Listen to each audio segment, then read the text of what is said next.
Ligue 1 Plus a déjà un problème stratégique d'ampleur. Le plan initial, c'était de récupérer le 9e match de Ligue 1 à beIN Sport pour pouvoir avoir l'intégralité du championnat français dès la saison prochaine.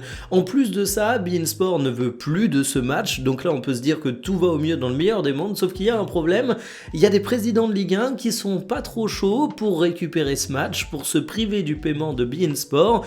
L'idée, c'est plutôt d'éviter de mettre tous ses œufs dans le même panier. Alors c'est un comble parce que la stratégie de récupération du 9e match, elle était assumé au départ et c'était quelque chose qui était prévu dans le business plan de la chaîne. Là, t'as un peu des présidents qui vont à contresens et en plus, ils s'attachent à beIN Sport qui est un mauvais payeur. Jusqu'à présent, beIN Sport devait verser 18 millions d'euros à la Ligue, ils en ont versé seulement 14 parce qu'il y a des désaccords autour d'un contrat qui a pourtant été signé.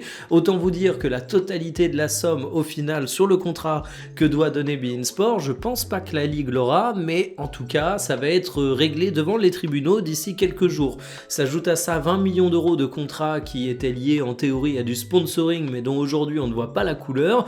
Donc en fait on a des présidents de Ligue 1 qui, je le redis, s'attachent à un partenaire commercial qui est en procès avec la Ligue et qui est un mauvais payeur. Donc c'est vraiment tout sauf Ligue 1+, on a l'impression quand on voit ce genre de décision.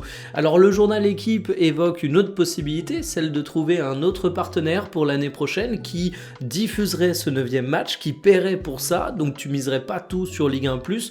On évoque notamment la possibilité d'Amazon. Mais en tout cas, moi il y a un truc que je trouve frappant, c'est que je sais pas à quel point Ligue 1+ est un bateau solide.